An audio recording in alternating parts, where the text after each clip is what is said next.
Just a couple of notes before we get started. My name is Michael McQuarrie. I'm the director of the Center for Work and Democracy here at Arizona State University. Our mission is to rebuild the voice and power of working people in the United States, primarily through our research and through organizational support. With that in mind, we have a number of organizational guests here today, and a very special guest who I will introduce in 1 second.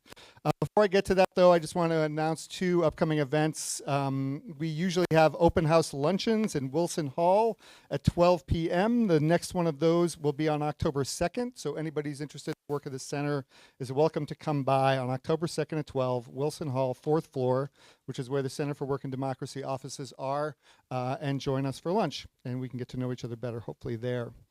Also on October 8th, our friends at Chips Communities United are putting on an event called the Semicon Con, the Dark Side of the Chip, which is running concurrently with the Semiconductor Conference here in Phoenix. If you want information about that, you should check our social media feeds on Instagram, Blue Sky, and Twitter. Okay. Setting that aside, it is time for me to introduce our special guests. Teresa Ghilarducci is the Irene and Bernard Schwartz Chair in Economic Policy Analysis at the New School for Social Research, where she also directs the Schwartz Center for Economic Policy Analysis. For this semester, she's also a visiting professor at the Center for Work and Democracy here at Arizona State University. She is the author, most recently, of Work, Retire, Repeat: The Uncertainty of Retirement in the New Economy, which was published with the University of Chicago Press. But she is a very prolific author, and you can find many of her publications on her personal website. Today, she'll be talking about what do unions do, facts, theory, evidence. Please join me in welcoming Teresa Ghilarducci. Thank you. Thank you. Oh, hello, everyone. Thanks so much for coming. My husband and I, Rick McGahey, also an economist, have just been here for a month, but I've learned so much from the community. One thing I learned is there is a section of labor readings on the 4th floor of the library. Mary Margaret, I think, helped organize it. And so if you are a student here or a professor here, you can go on the 4th floor and just peruse these little stacks. I'll put this book back after I've read it. Mary Margaret's study of union women in the steel industry and their fight for representation and fair wages with the help of the U.S. Justice Department. There's also a great book on labor history in Arizona. I'm working through on the industry. And there are a lot of books there about labor and labor history in Arizona. It actually gave an idea to us in the Center for Work and Democracy, and that is to start kind of a little informal reading group on labor history, kind of get on the same page, get our ducks in order, get some inspiration. There's a lot to think about for the present and the future, but we can learn a lot from the history. So if anybody is interested in getting together on just reading a few books about labor history here in the United States, maybe across the world, let Kayla or Maria know.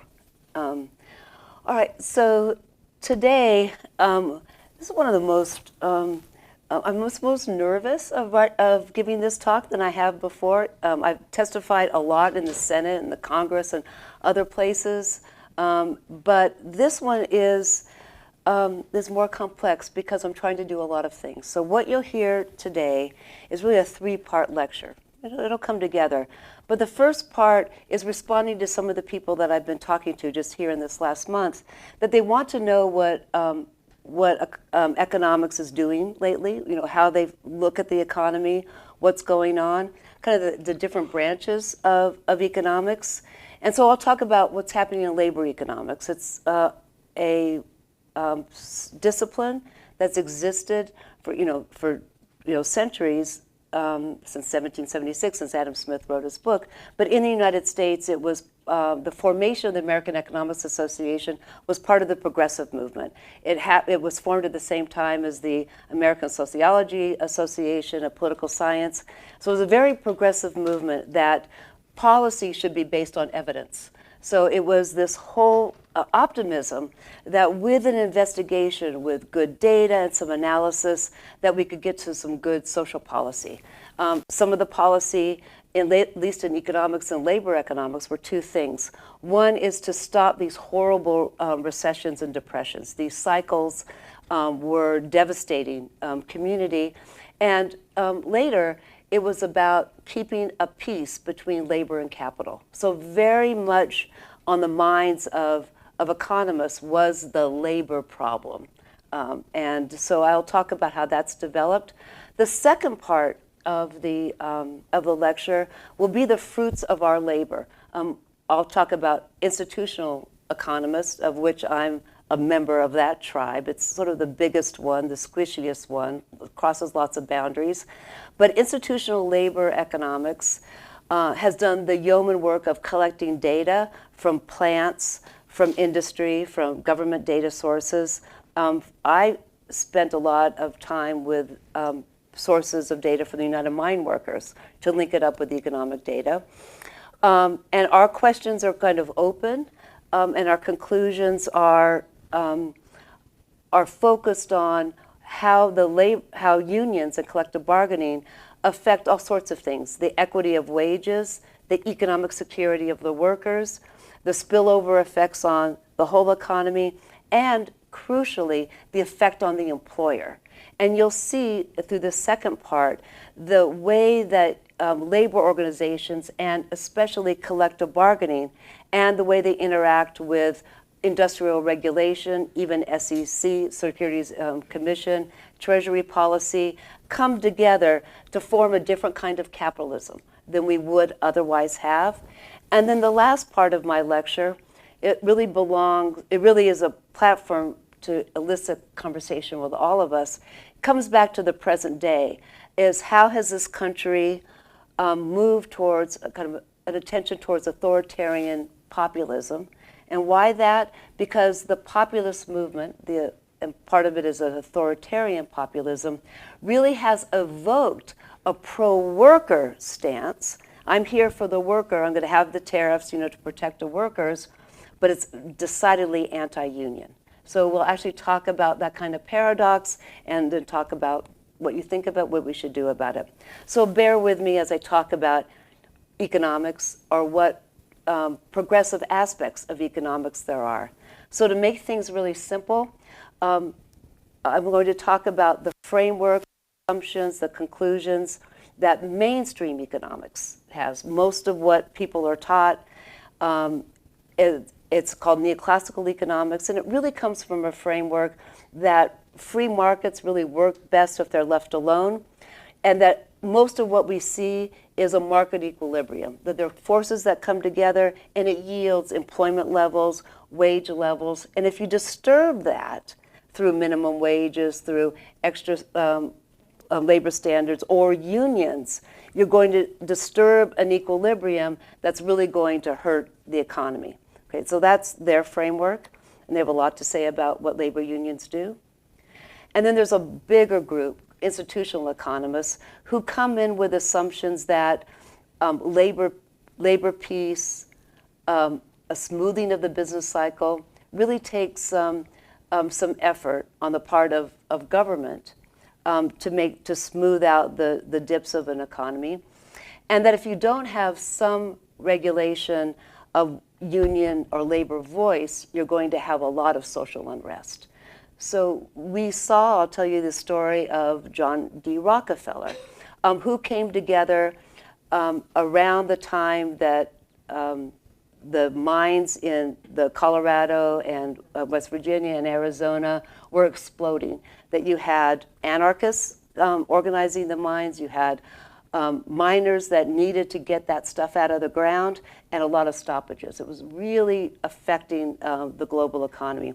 So John D. Rockefeller with Samuel Gompers, the president of the AFL, came together, at the end of the last century in order to form, and maybe you've heard of it, the National Civic Federation, which was a way that progressive, forward-looking business leaders could bring together labor and government to establish labor peace. John D. Rockefeller comes up a little bit later, but there was a period that we do need to have an institutions that help capitalism work better. And then there's another group, it's a lot smaller, but it's distinctive, field of labor economics that are based on the writings of Marx, or called radical political economy, that is a little bit suspicious of unions because one of the goals is to make capitalism work better, but also understands that the mobilization of labor is important for progressive social change. So there's some tension between those academic fields, but the differences are not so much like who they are or what party they belong to, but it's an approach to the way the market works, to what their prior predictors of what changes the market, and the three of them very decidedly have influenced what data is collected, what questions are asked, and how the evidence is interpreted. For instance, mainstream economics really dominated the post-war period in academy. And so the data that we collect is on workers, on households, on consumers. So the Americans are fantastic in asking workers what their level of education is, what their demographic identity is, perhaps a little bit about where they work. Whereas in other countries that have much stronger traditions in democratic socialism, spend a lot of money and attention on data on the employer, on the quality of the job, on the price of the employer. We have a big data set called CompuStat that has questions to firms. What are your profit levels? What is your EBITDA? What's your number of employees? And if you say, oh great, what a great data set. I can match up what workers are with their firm. And most of the questions about their profits or their workers or what they pay are just blank. There's no enforcement of having to answer that question where it is in other countries. So if you focus with your data on individuals, then your perception is the outcomes of the market is because of the choices that individuals made, not what the characteristic of the firm is, its oligopolistic structure, its profit structure. And so the framework of economics, and I'm belaboring it for 10 minutes or so, really matters in terms of what we know and what we ask questions on. So a big fight among economics is just data. And we have seen an attack on data when President Trump just fired the head of the Bureau of Labor Statistics when the unemployment rate came out in a way that he didn't want. So everything is about political. So now with that lesson in economics, let me turn to a paradox. The paradox is that labor union among the public is at almost an all-time high, at least in this. 68% of people, when asked questions about whether or not you approve of labor unions, say yes. It has not always been thus. In 2010, it was the minority of people said that they approved of labor unions. The asked is, if you hear about a strike, do you automatically think it's the workers' fault for going on a strike and they're wrong, and that the employer is just trying to do something right, or corporations should not have to suffer from these strikes? Or do you presume that the workers have a legitimate grievance? And that question have really shifted. Most people their priorities are to side with labor. Even more relevant here, and this is a number that's going to come up later on in my talk, it's like what Chekhov said: if you show a gun in the first act, it's going to be shot in the third act. So remember, I have a couple of those. So the first is 48.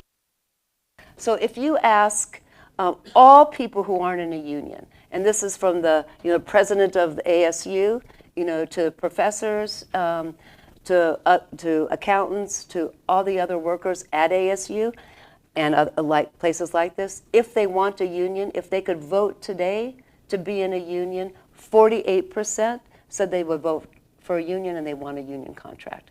That would mean, if they could vote right now, like on election day next Tuesday for a union, and then they could get a contract.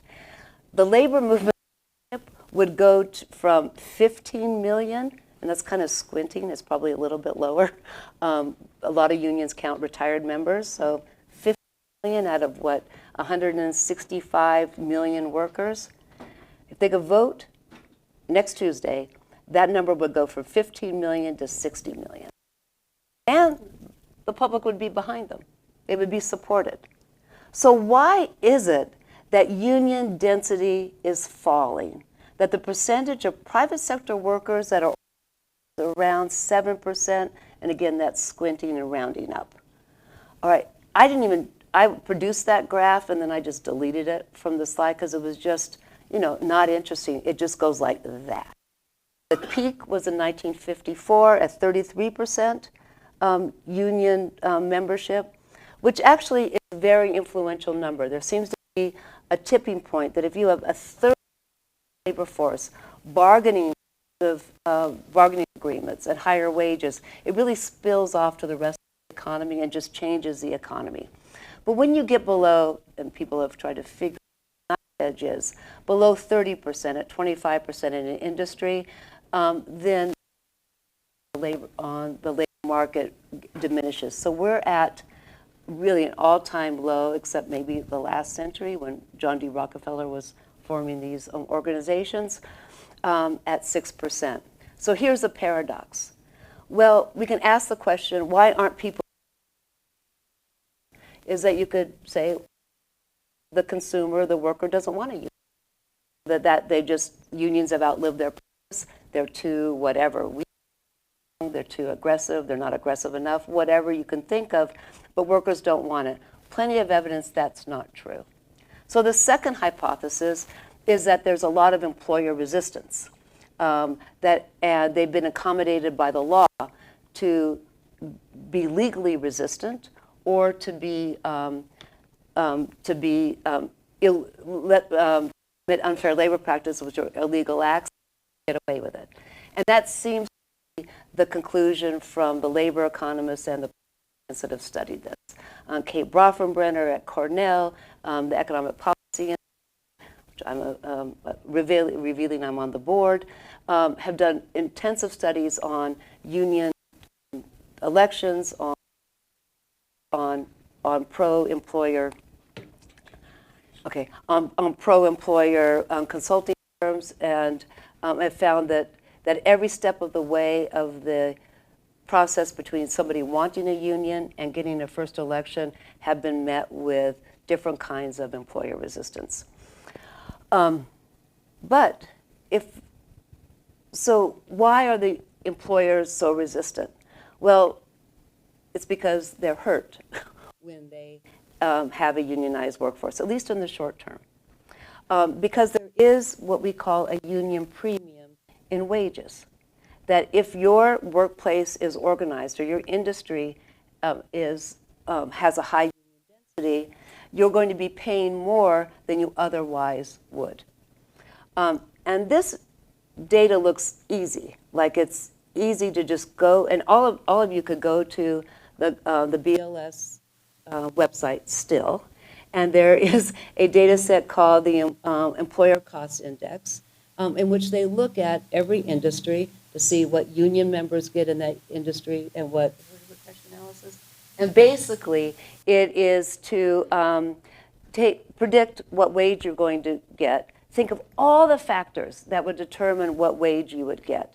How many hours you work, your education level, the number of years you've been in the labor force, you can think of. And you put also the factor union. And you try to isolate that independent union effect, controlling for all those other effects.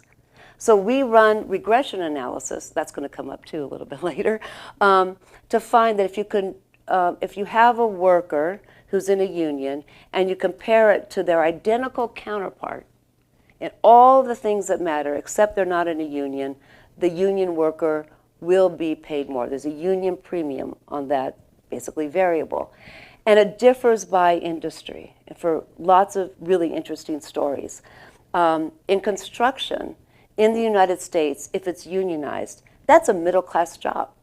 That laborer, that bricklayer, someone who digs ditches, if they're in a union, they have health insurance, they probably have a family wage, they have some security to be fired for no good reason, they have due process on the job, they have paid sick leave, they have some say in how dangerous that job is.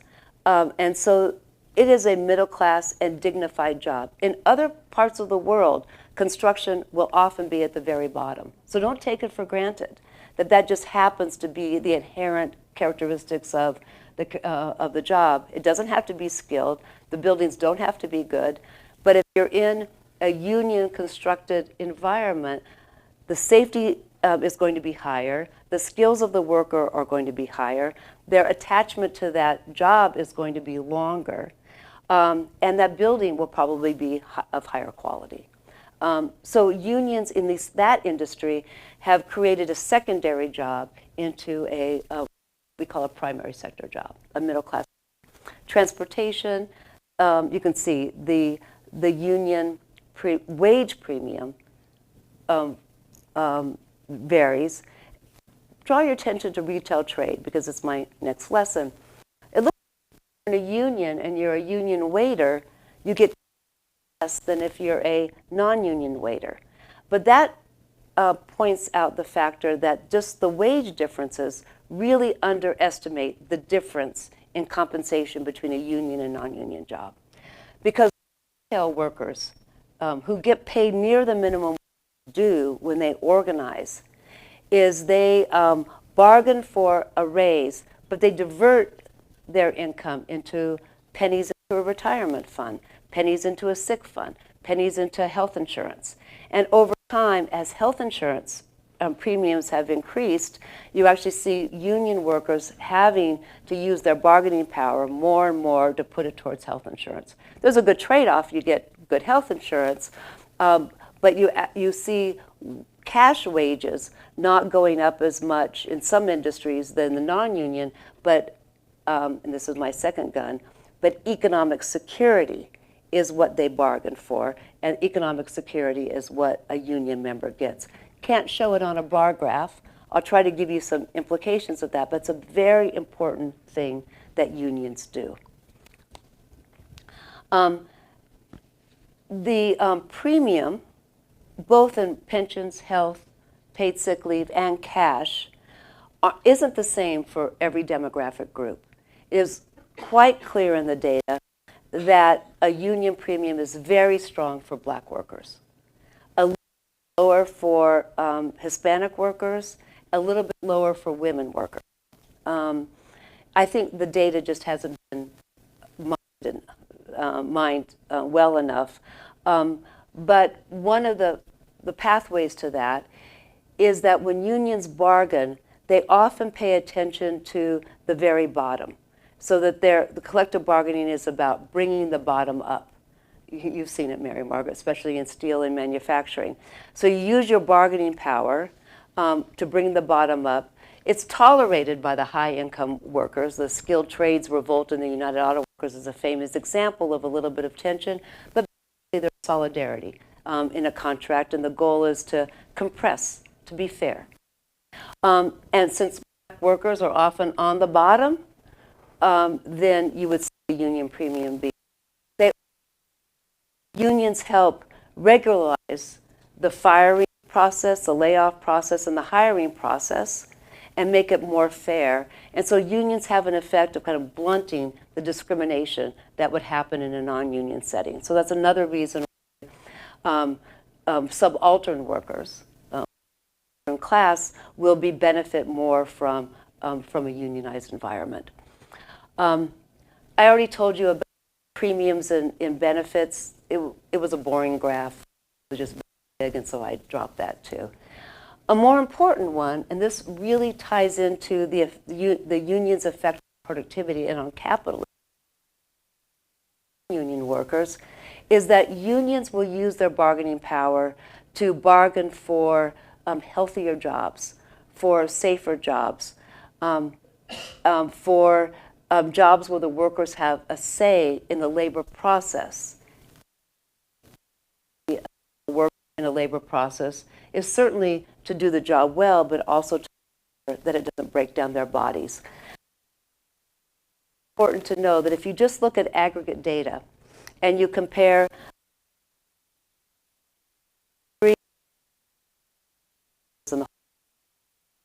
the fatality and injury rate of non-union workers, what would you think you would get in just an average? Would union workers actually have more dangerous jobs? They do, on average, because they're in coal mines, they're in construction, they're in transportation, they're not in the C-suite, they're not teaching, which is a job that's indoors without heavy lifting. They're not in managerial jobs.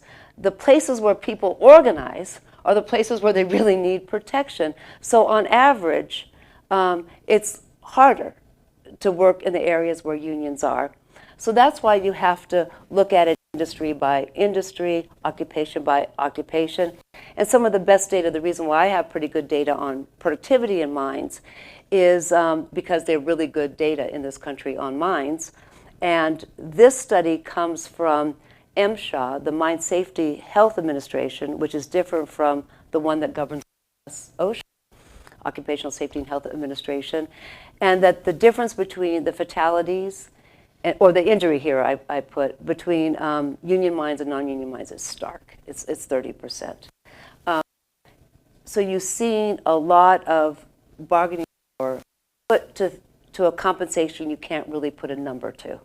So I said that there's more bargaining power put towards economic security.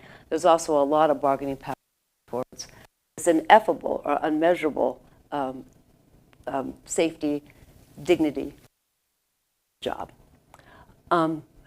This becomes a really important factor when economists look at what do unions do. This is job security. So if you look, again, you do the regression analysis and you isolate all the factors that would determine how long you've been on the job, how long you've been on your job, how long you've been on your job, education level, industry, occupation, and just separate out a union member, how long they've been on their current job, with the identical non-union member, you'll see a vast difference between what we call job security. So a union member will likely be on the job a lot longer than a non-union member, which also means if you take a worker who've lived their whole work life and you kind of take a snapshot of them, of how many job changes they've had throughout their work life. So my data set tends to focus on a fascinating age group, which is between 65 and about 55 to 65.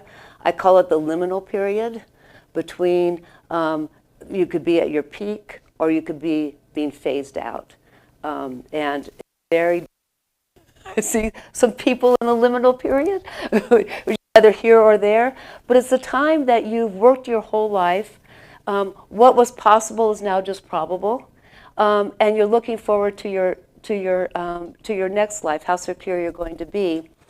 And what we see in this data set that I use, and thank God it hasn't been doged or cut yet, called the Health and Retirement Survey. We've been following people since 1992. They've lived their whole life in this kind of what I call neoliberal policies, and they're about ready to retire. What has their life looked like? What are the social determinants of what their work life and their household life has been? And the union member just did not have the kind of disruption that other workers have. When there's a recession, they're kept on, or they have supplemental employment benefits, or they have the skills to be hired back on. What economists call them labor hoarding, that the employer would kind of hoard them and ride the recession, where non-union workers are just jettisoned. They don't have so many job changes, so that they lose their place in wealth accumulation. They also have really good health insurance for the most part, so the kinds of injury to the body that happens as you age and you have a particular kind of workplace doesn't show up as much. Now, that's a harder thing that we're trying to capture because the data on health. You have to control for genetics.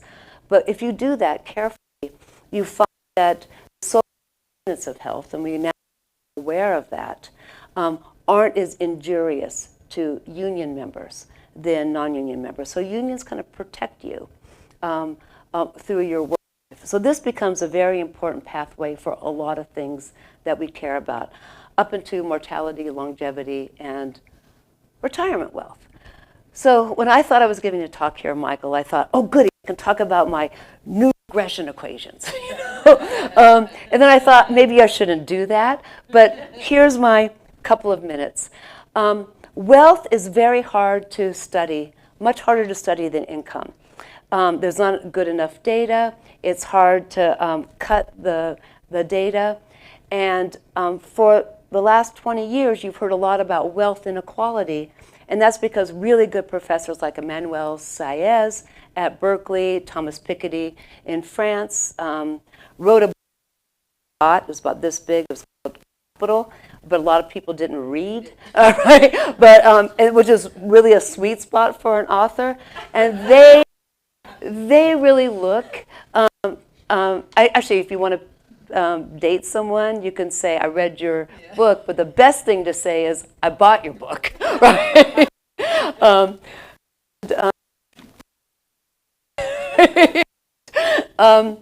But so I collected all this data on wealth. I've been doing it for 3 years. I've been using this great data set where I look at people who have lived their whole life. And I've kind of departed from my colleague and my friend Piketty and Emmanuel, and I don't look at what's happening at the tippy top. Like, how high can you go? How much money can Bezos and Elon Musk get? It's kind of how much billions they have and the way they live is kind of, it's not me, but it was another Robert Frank who said it's sort of pornography. You look at the way they live, how can they do it? You said. Okay, all right. How can they do it? Okay, you want me to pick it up? Sure. All right.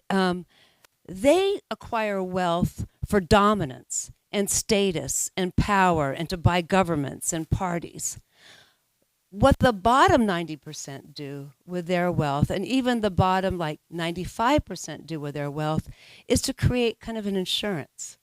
It's security, again, that economic security. And so my study has been published in papers called Where Do Workers Get Their Wealth? What do workers do with their wealth? And I find, with others, that union and being in a union contract, especially your whole career or most of your career, is very important for the accumulation of security or economic security. I could tell you all about my data set, but we could do that afterwards. So let me just summarize this really quickly before I go into the second part about this social spillovers of unions and then authoritarian populism. This is a pretty standard graph. You can see it in all of my economics courses, is that you ask the question, what do unions do when they raise wages, or you could even apply it to what happens when you do minimum wage. Well, the mainstream economists would say, well, those people would have gotten paid anyway, so there's no one loses, or someone loses. Since it disrupts market equilibrium, the non-union workers lose when unions raise wages because they get laid off or never hired because it costs too much to hire them. Or consumers lose because, after all firms can do, they have no choice but to pass that extra cost on to consumers. So you can mobilize non-union workers against unions, you can organize consumers against unions, but the mainstream framework and the way they interpret the data is that unions are no good.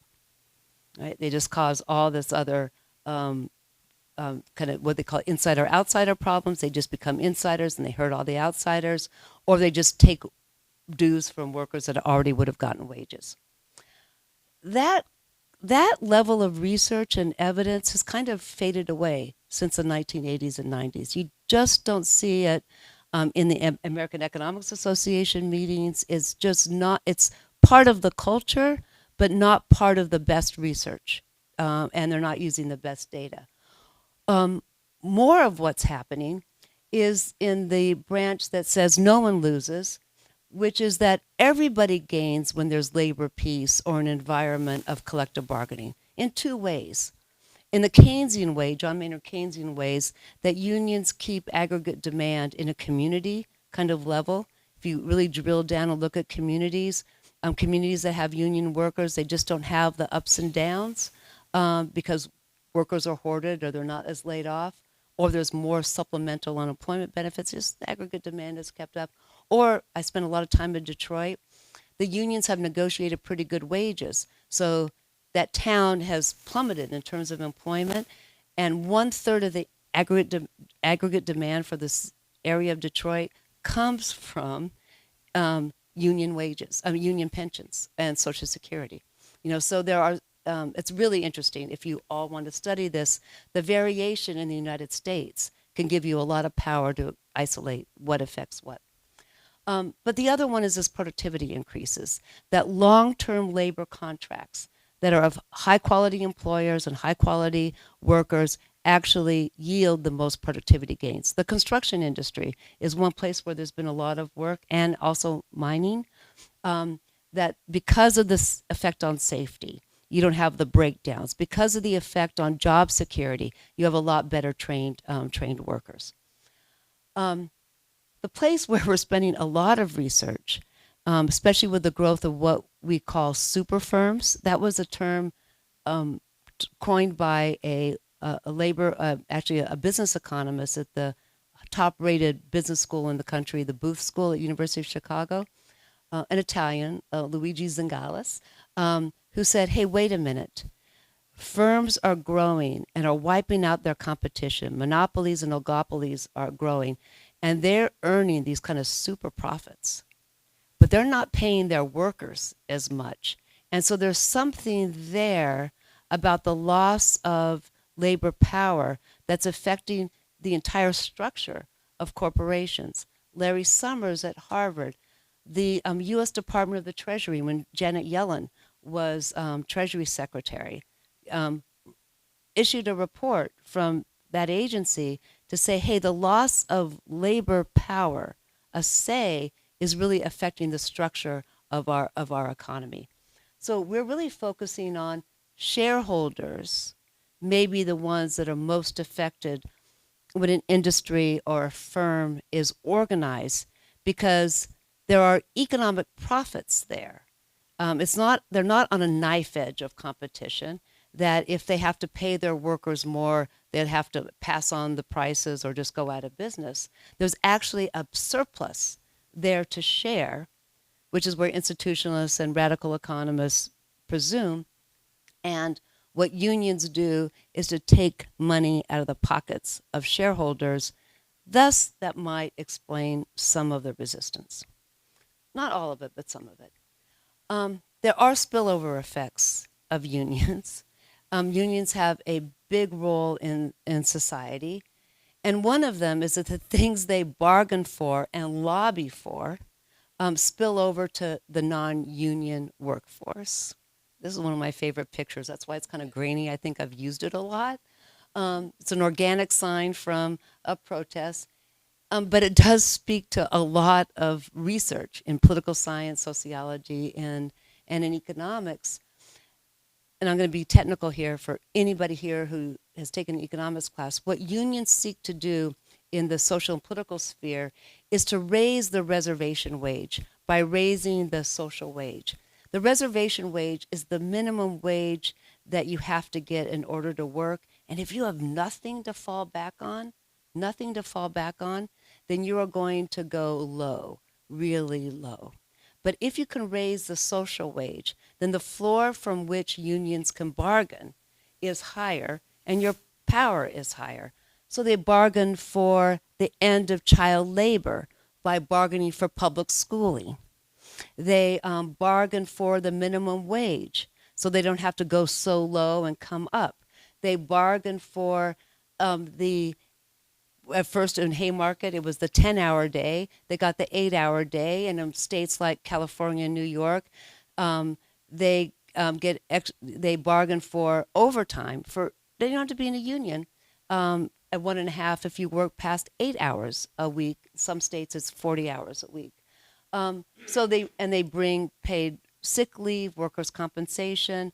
They're the backbone of lobbying for Social Security, Medicare, Medicaid, even the Earned Income Tax Credit. You're welcome. To all the union people here, the non-union people should just say, you're welcome. So that's one spillover effect. It raises the social wage. This graph is something that if you're involved in a social movement, you might have seen it before. There's a picture of somebody on strike who had this embroidered on the back of his jacket. And it's called, EPI first published it, the Economic Policy Institute, but it's often called the alligator jaw. And it's the gap between what workers produce and what they get. Note that before the PACCO strike, the air traffic controller strike, when the President of the United States evoked, induced a national strike of air traffic controllers. They work in every town, every of mid-size and big, and broke their backs of that union. They never recovered. Those workers had to go someplace else. Until that happened, pay and output of the worker kind of coincided. Unions were stronger, and that fairness or that alignment of marginal productivity to pay, what the mainstream economists would say, yeah, that's the way justice is done in a market economy, coincided. What happened is something the mainstream economists cannot explain. Why can't workers get paid what they produce? So that alligator graph explains the continual drop in the labor share of output in GDP.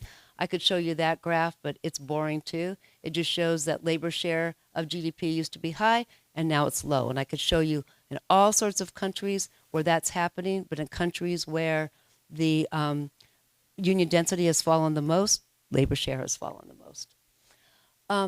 This is the most complicated story. Now I'm moving into my third part of my lecture, and that is a point in our political history that people go to, which is when Trump beat Hillary Clinton in an election where Hillary Clinton got more votes and she was predicted to win.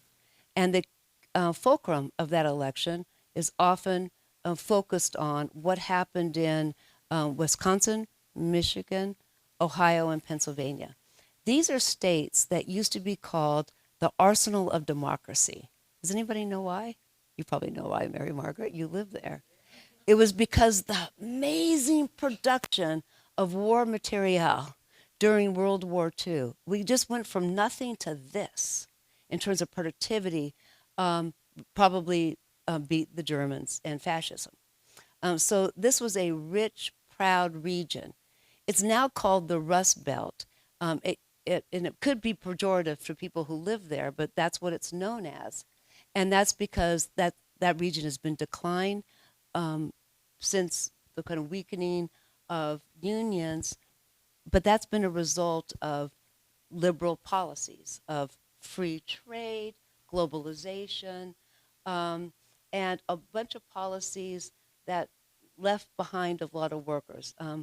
Rick, my husband, was at the Joint Economic Committee when all this was happening, negotiating NAFTA. And what the Democrats were trying to do is to get the Clinton administration to put in more adjustments for the loss of trade.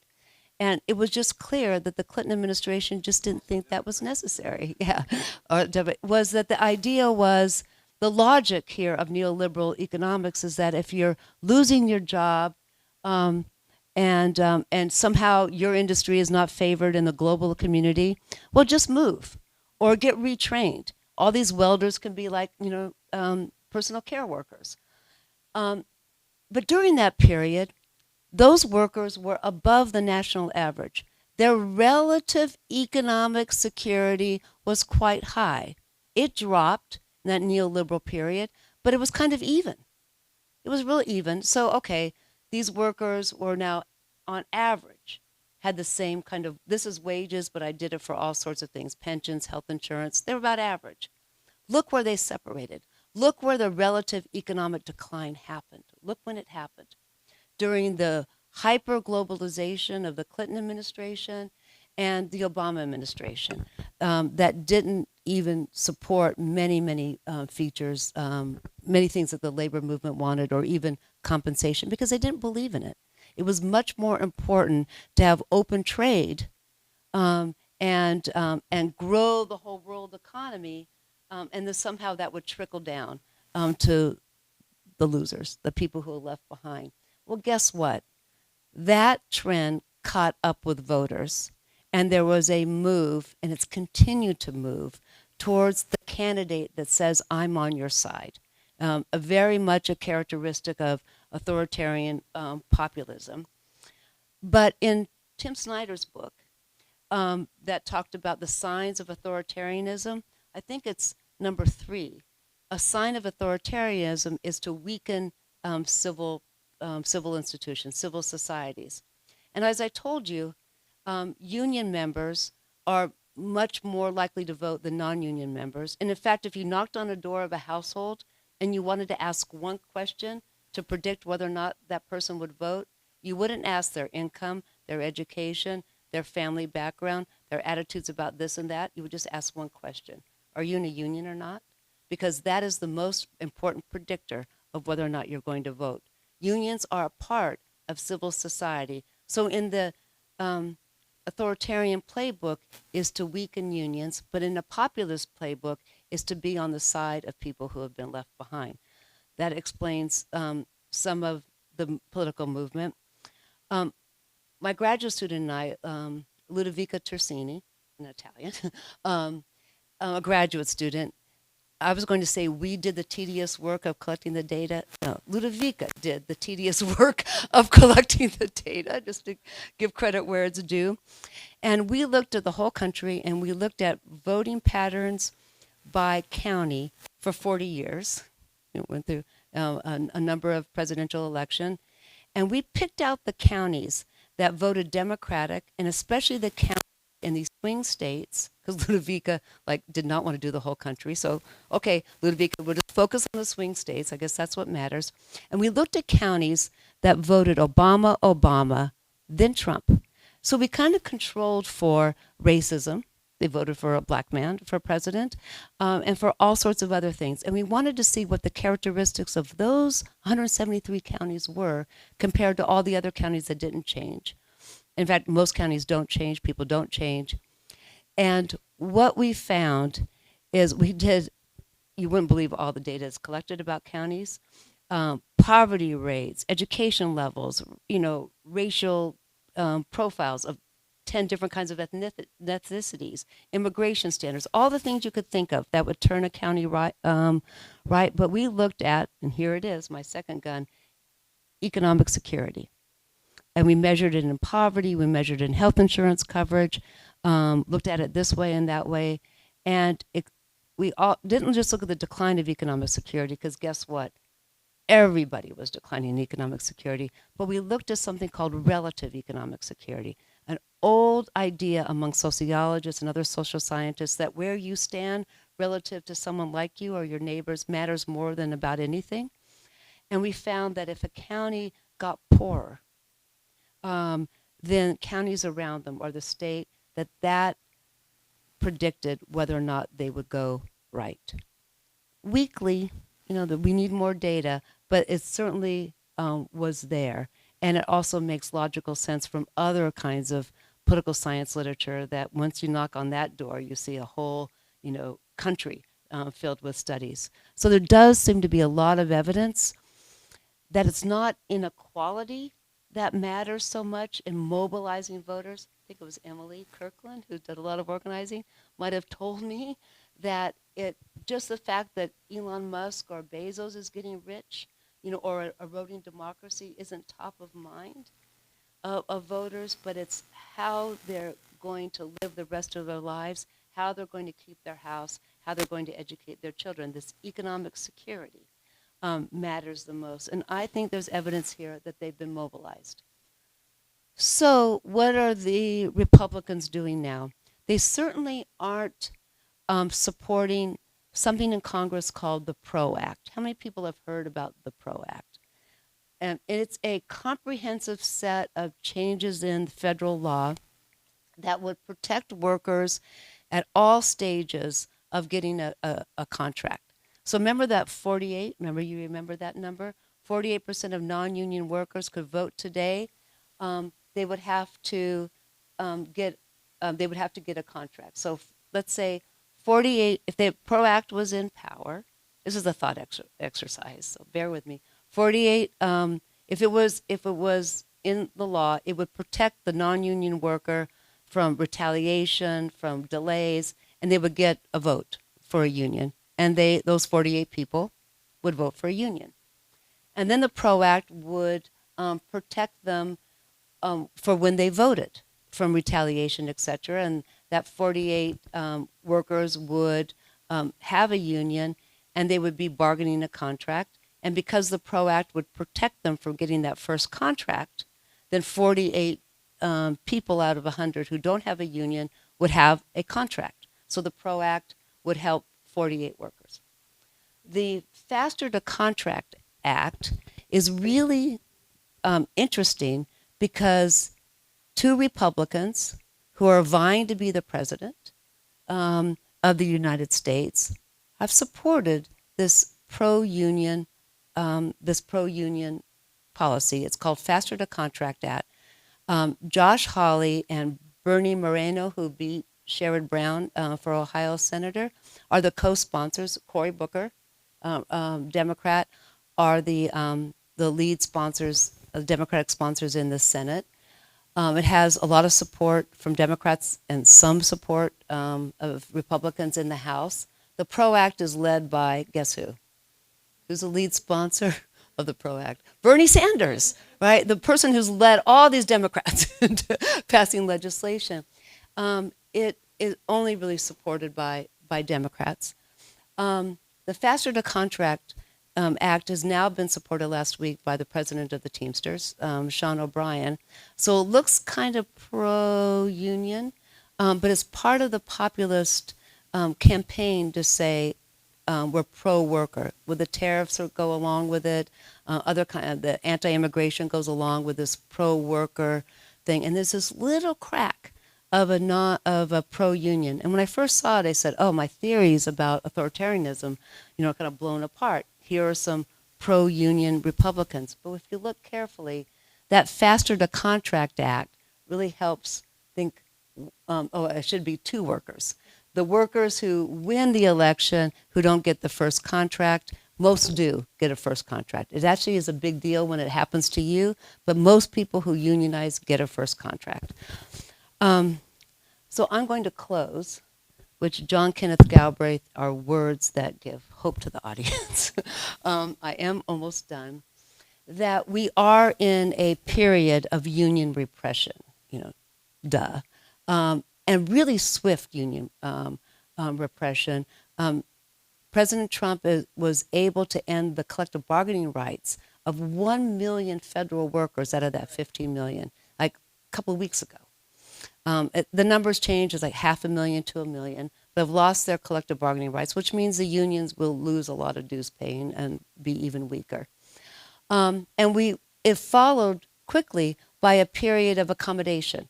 Biden was the first union president to appear on a union picket line for the UAW. That was just 2 years. And then I went all the way back to count how many years of repression. I just looked at strikes and such, and how many years of accommodation. And the numbers are bad. It's 89 years of repression and 37 years of some accommodation. And those golden periods and those other periods. So John D. Rockefeller kind of operates around here. 1896 joins this group, the National Civic Federation, with Samuel Gompers. It's a vision of industrial peace, of progressive capitalism with labor, government, and business leaders. And we're all together. This happens actually with social partners in democratic countries, democratic countries in Europe and sometimes in Argentina, sometimes in Chile. But it was this tripartite partnership is a kind of capitalism that will thrive. And just a few years later, in 1914, at Ludlow, Colorado, he oversees one of the worst massacres of workers. I guess they were copper miners, where 37 people were burned to death, 11 of them children. So he was the owner of those mines. So my lesson is that these periods of accommodation repression can turn on a dime, even with the same person. So there is hope. Some of that hope is described in this excellent publication by the Center for Work and Democracy at Arizona. Very impressed. And these are, if you don't have a strong structure of government support, called Beyond the National Labor Relations Board that oversees these elections and first contracts, then there are other things that workers can do. But there's all sorts of experiments. Not one, the lesson it works, or is the key, is the magic key, but when there's ever a period of extreme policy, there's going to be a backlash. So maybe there's a backlash here. But it's very important that we organize as workers. Labor unions have been the way that we do it. It does help some capitalists. It's not probably a path for socialist revolution, but it's absolutely necessary to maintain a democracy. And the key to that is economic security for workers. Thank you.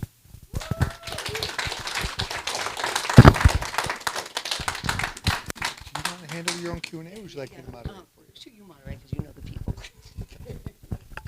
If you want to. Sure. Is this working? Yeah, okay. All right, so questions for Teresa?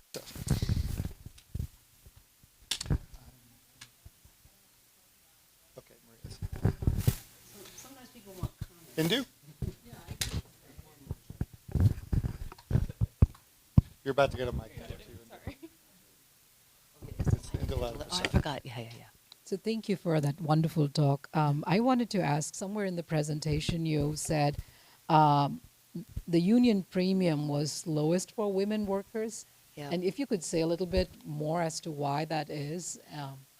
Yeah. A lot of them are white. So that's one factor.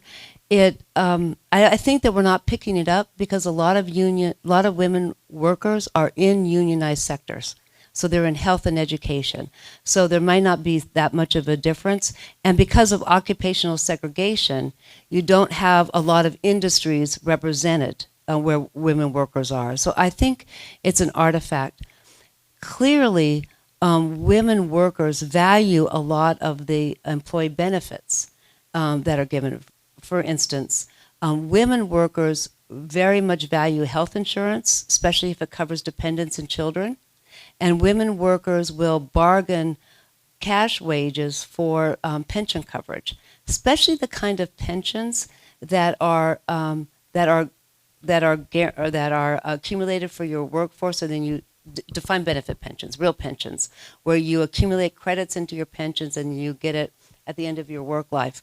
401ks are really tricky for women workers because our ethnographic studies, I did work with an anthropologist where we interviewed Hispanic women in Chicago and LA and then looked at the numbers.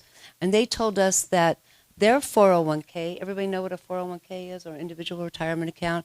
You put money in and then whatever is in, you take it out. They don't really like that because that's viewed as family money. That's used for the quinceañeras. That's used to get to pay your kids' child support, so they don't lose custody. That's used for your child's education. It's like family money.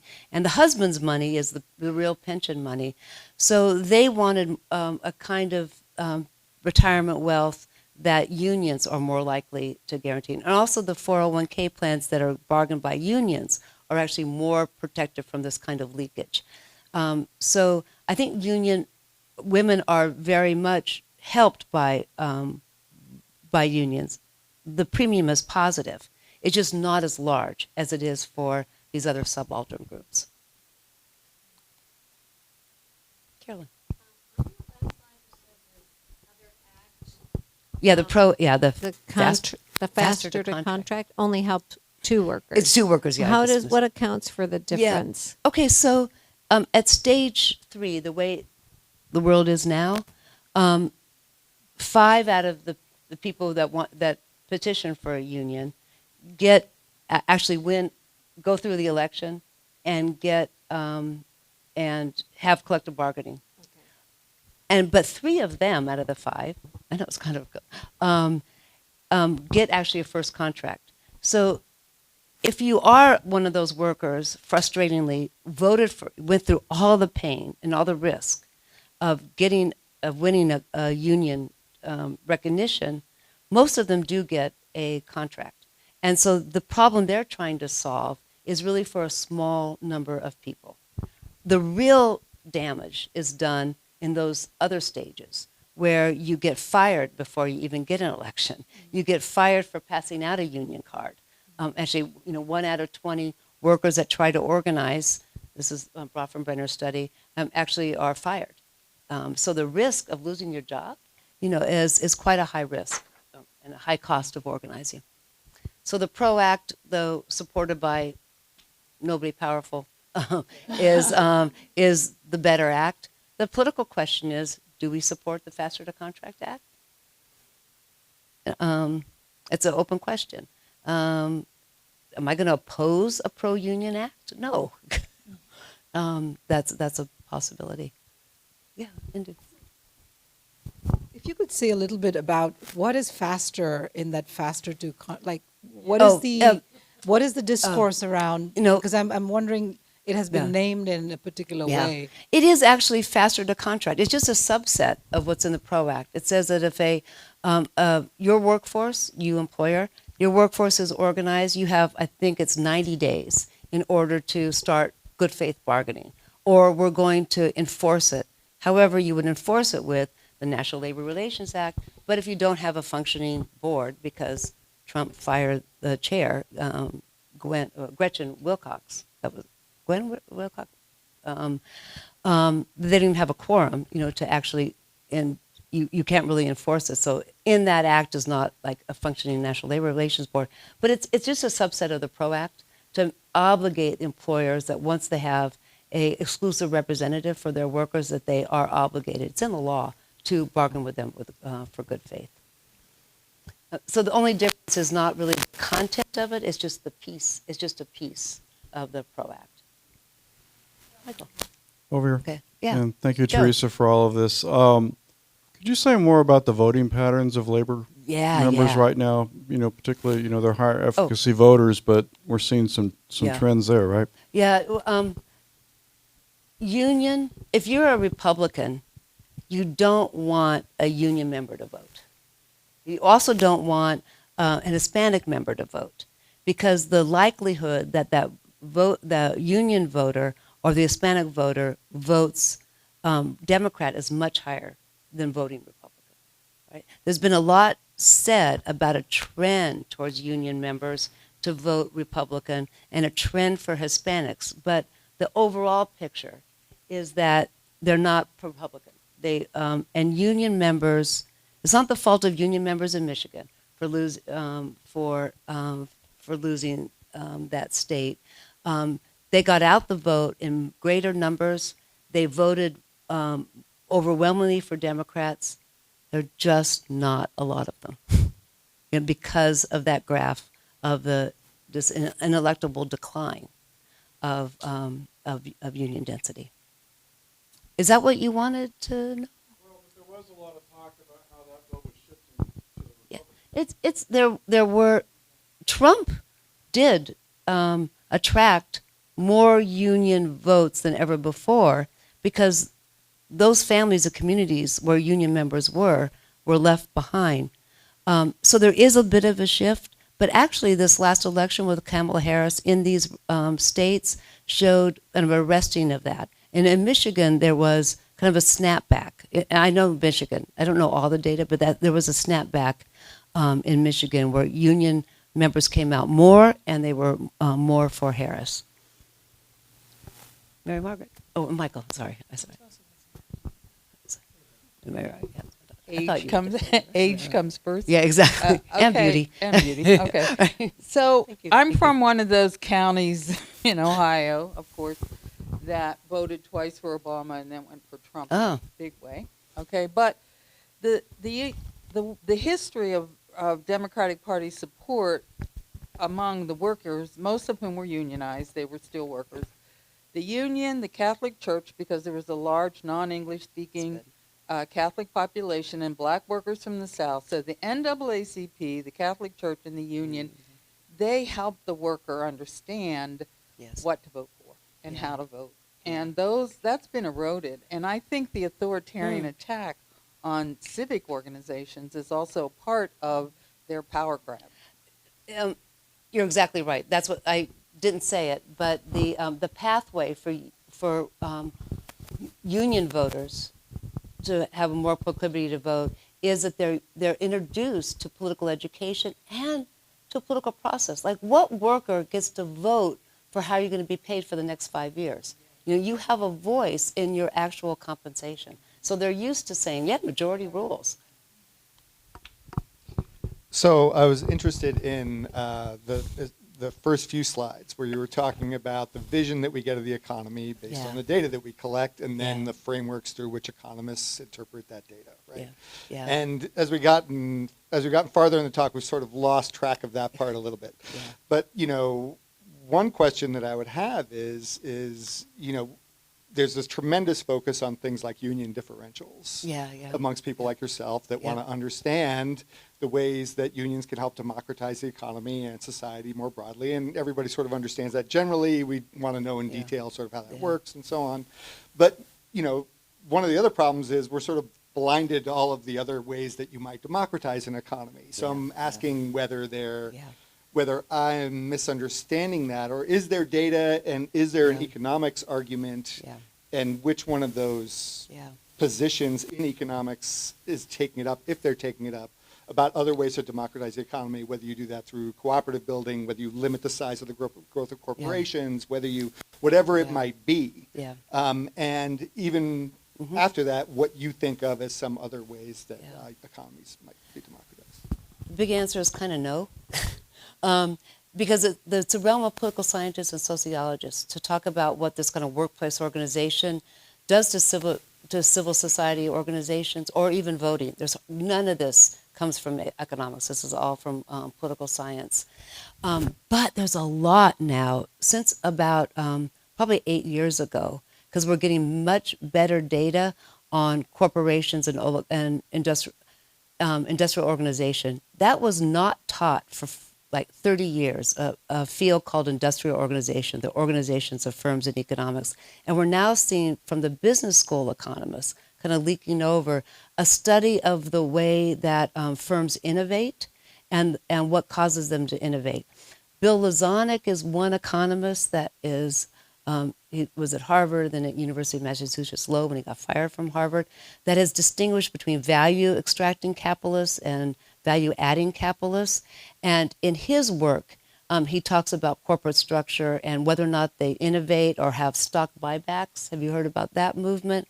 Which actually takes money out of the companies and just gives it to shareholders.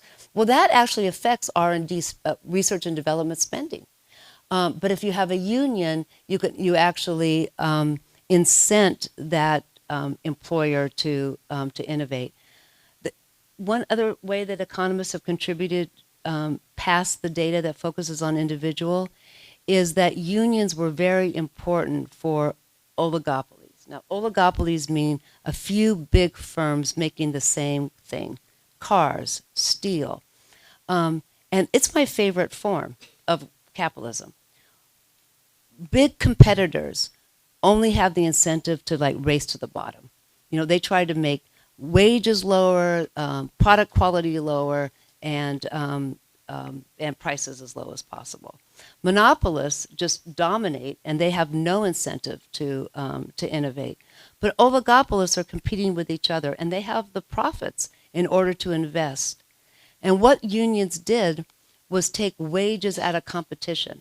That the brilliance of steel workers and United Auto Workers and the mine workers was to give, and actually Jimmy Hoffa, the Teamsters, was to make sure that all the employers in that oligopoly paid the same and had the same standards. And if you needed to catch up, like you were a Chrysler and were a little less profitable, then you could have a little bit of ease here, but you needed to go. And that meant these oligopolists did not compete against each other on price and low pay. They competed with each other on quality product or innovation. But the conversation about how unions affect the environment for production, which we're supposed to be attentive to, is barely caught on. And the pathway, the way that we ask that question is how do unions or that structure affect investment in productivity and output? That's that narrow. I think it's kind of broad, but you would think it was narrow. Right? That's right. Yeah. Do you want? Yeah. No. We wrote something together on Right. industrial policy.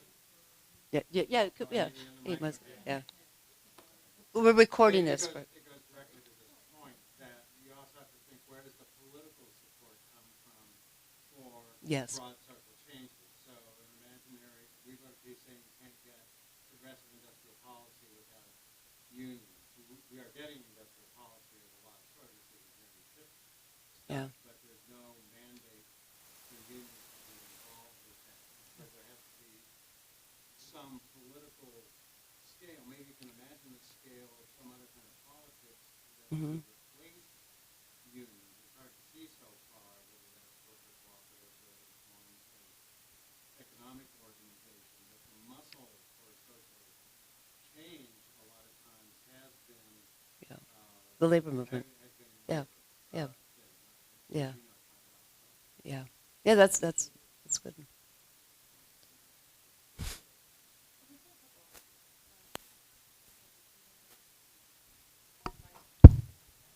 So Oh.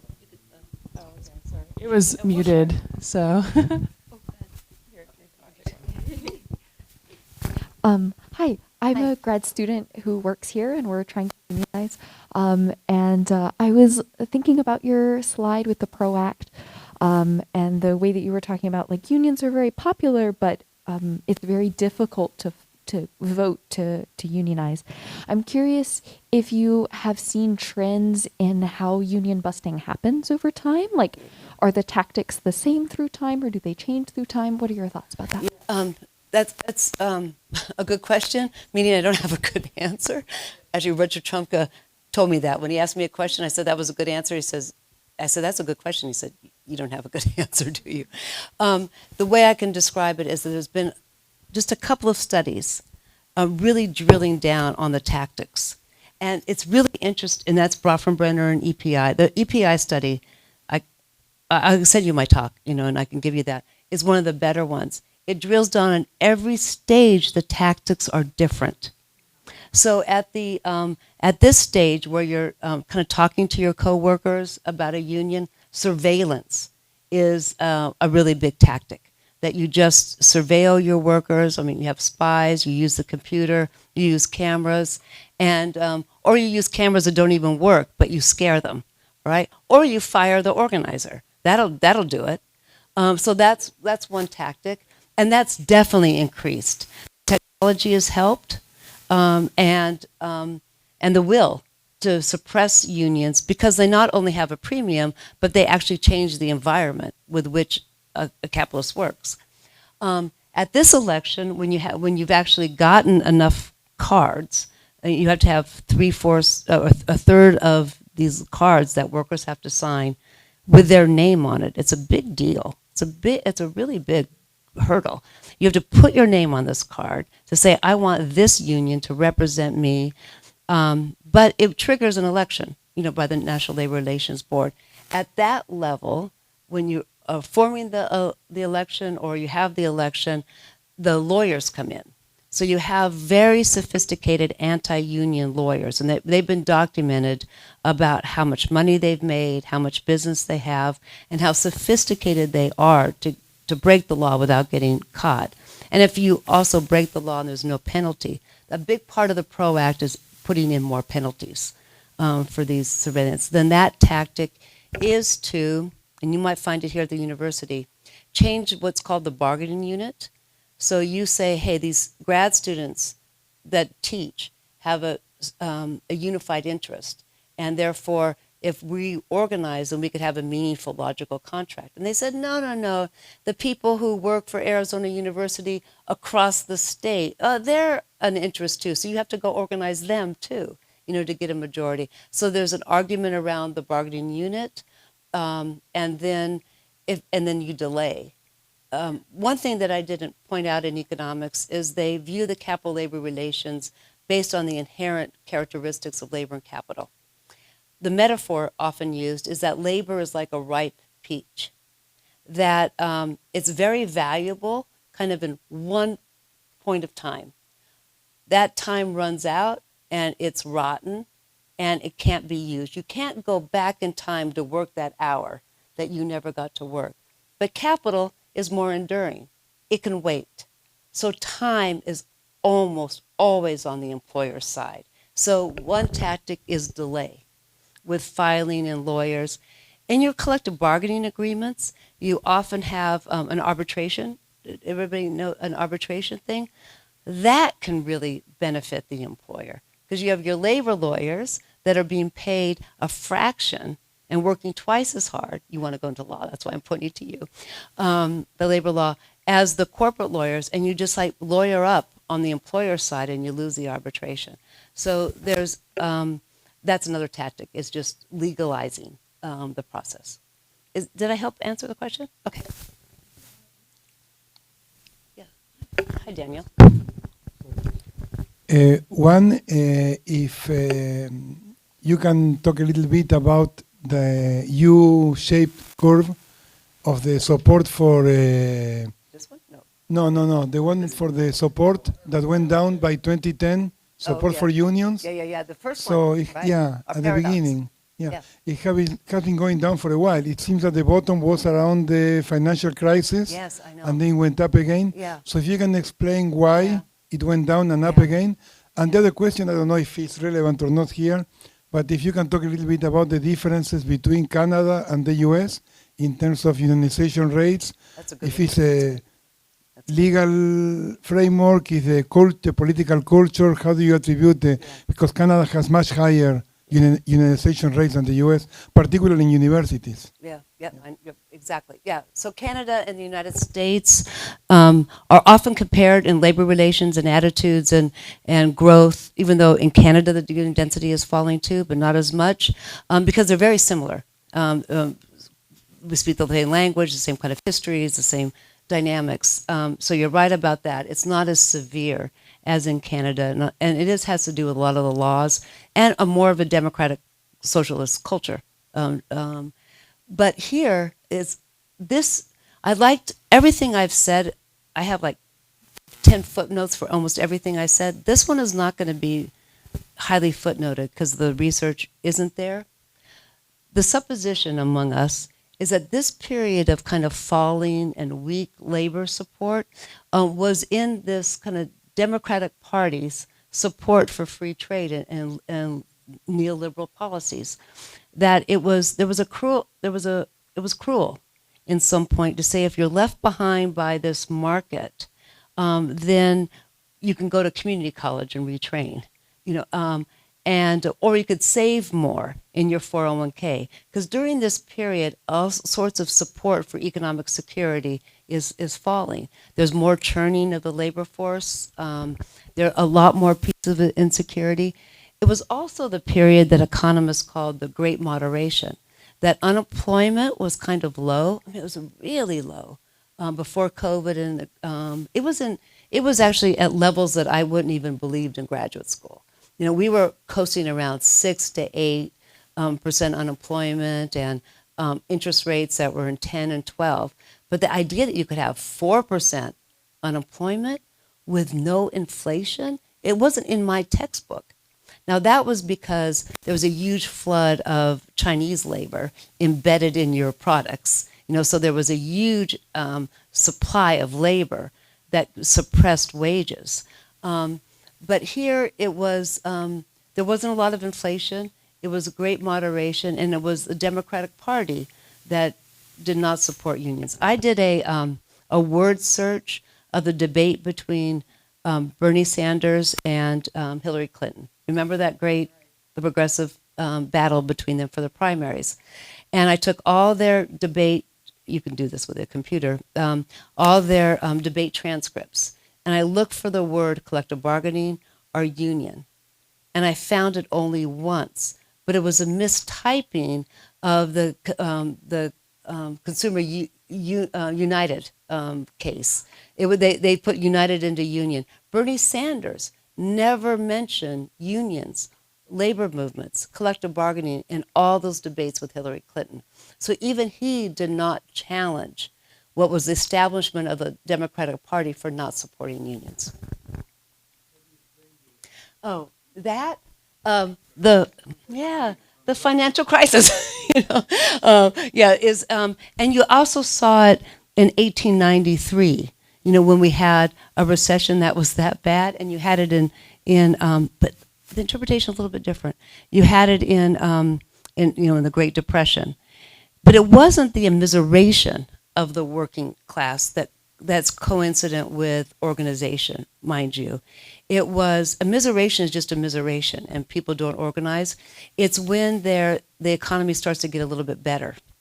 And then there is a sense that capitalism is going to fail you, but there is a little bit more prosperity, and then you begin.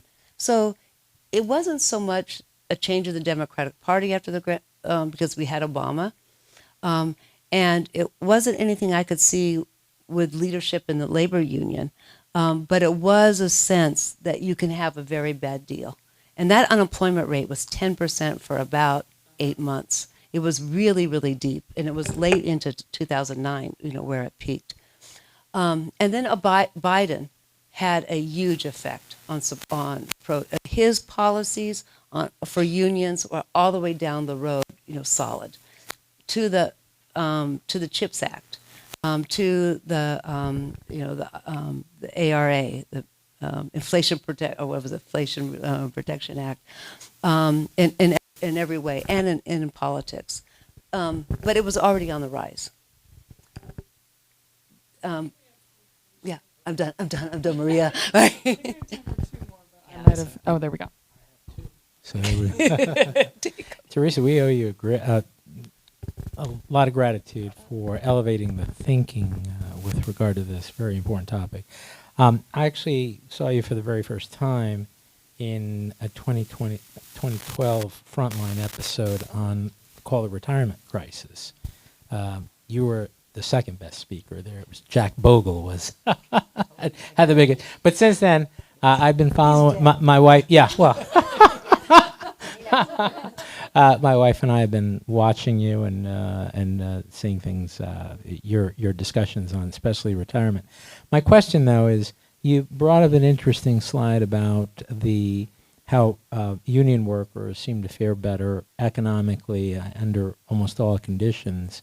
And given that you are so well known for covering the topic of retirement, where are they in their retirement funding, their pensions relative to the non-union worker? And then I guess the second question is, are you a fan of Harlan County, the documentary? Yeah, okay. All right, I thought you would be. Okay. Thank you. Two things to my Arizona State University community is, yes, if you can't get students to be in a reading group because they're busy with words, you can have a labor film series, which I did at Notre Dame for 20 years. Harlan County was the first film I had. It was every 2 months we would have a labor film, and then we would talk about that. And we had, what? Okay, it is. Oh, I required my classes to go.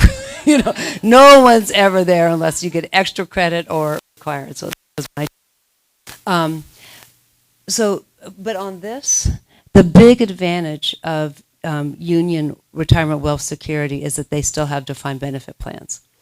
That's like 400 times more likely if you're a union member to have a defined benefit plan, but they're going the way of the dodo bird, meaning they're being killed off. And they're not the dinosaurs that, some asteroid or some outside force killed them off. It was actually a concerted effort by people like Jack Bogle, by the way, to say you can do it yourself.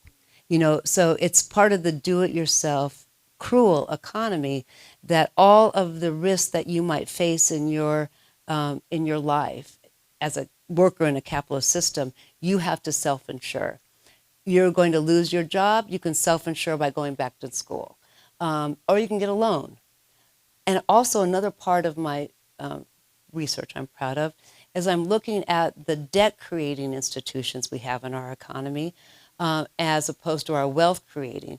And for most people, the debt-creating institutions are overwhelming their wealth-creating, but unions tend to have a positive effect on keeping debt low. And I think it's because of the job security, that they don't have these kind of hits, and their health insurance. Health insurance doesn't evoke this kind of medical debt, and other people get into debt when they lose their jobs or lose hours, and the unions mitigate that as well. Again, the data could be better. Yeah. You know what? It's the time is up. We have a contract with you. We'll honor our contract. Thanks for being here at the beginning and at the end. Thank you. Excellent.